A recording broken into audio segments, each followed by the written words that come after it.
I call the member for Drummoyne. Thank you, Madam Speaker. I rise to make a contribution to this debate, which was moved by the member for Blacktown.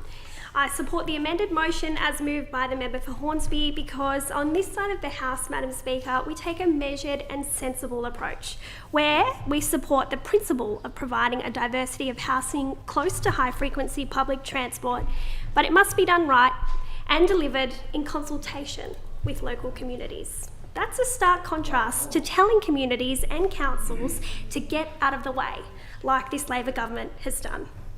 The reality is, Madam Speaker, Labor has no plan to support communities like mine with increased infrastructure in line with the population increases. It's interesting, Madam Speaker, this is the government that promised a fresh start for New South Wales last year, but this is just the same old Labor Party. Poorly executed policies that they just simply cannot deliver. The very Labor Party that, when last in government, cancelled the Rozelle Metro after around $500 million, $500 million of taxpayer money spent without even laying a track. The same Labor Party that in December last year has now announced that they will be delaying the opening of the Sydney Metro West by at least another 2 years to 2032, pushing it out. They cannot be trusted to deliver infrastructure, and that is important because infrastructure and housing delivery and infrastructure and population increase go hand in hand. Madam Speaker, an area of the Drummoyne electorate forms part of the Part 1 TOD program, and North Strathfield is included as a site in Part 2 of the TOD program. And I'd like to know how the government can justify their policy of increased density when there is no talk on delivering infrastructure for our growing community. In the Drummoyne electorate, we've got one public high school. Will the government expand capacity for Concord High? Will they build a second high school for the Drummoyne electorate to account for the increased density? And when? And there's silence on the upgrade of Concord Hospital. There isn't anything in the budget for an upgrade to Concord.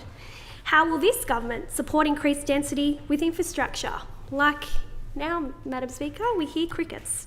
Because if you deliver homes, then you must deliver infrastructure, and they do not have the capacity or the plan to do that.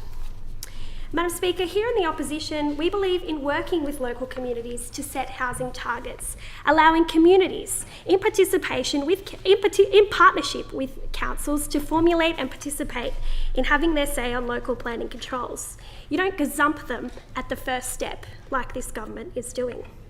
It's possible to deliver housing with community participation, and there is precedent for this.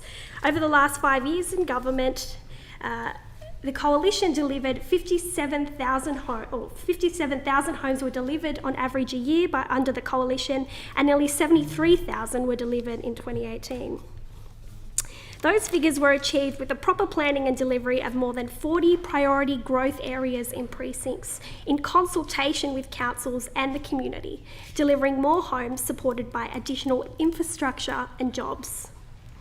Madam Speaker, I thought it was a curious choice for the member for Blacktown to quote the good mayor of Hornsby in his motion, so I had a look at what else had been said. And on the topic of the lack of dwelling numbers and targets in the government's policy, which I quote, makes it difficult to understand precisely what is being proposed while acknowledging the urgency of the supply problem. The timeline the department has given for new zonings is unrealistic and won't happen, end quote. Who said that, Madam Speaker? Was it a Liberal mayor? Well, no, it wasn't. And it wasn't Mayor Philip Roddick either. Who said it? Well, it was Inner West Labor Mayor Darcy Byrne. So now we've got Darcy Byrne. We've got in this article here, put up or shut up in the SMH. Labor mayors take Mins to task over the housing crisis. Labor Mayor of Waverley, Paula Marcellos, says councils have to be at the table. Taking councils out of planning decision-making is a serious problem. So far, we've got Inner West, we've got Waverley Labor Mayor, we've got Parramatta Council on the record threatening legal action, we've got Mayor Mark Greenhill of the Blue Mountains saying that this policy is an abuse of the state government's centralised planning power, overriding local controls and dismissing the views of local communities. We've got the ultimate smackdown in Beld Mayor who's petitioning his own government. Madam Speaker, Labor cannot be trusted and they need to deliver infrastructure. Thank you.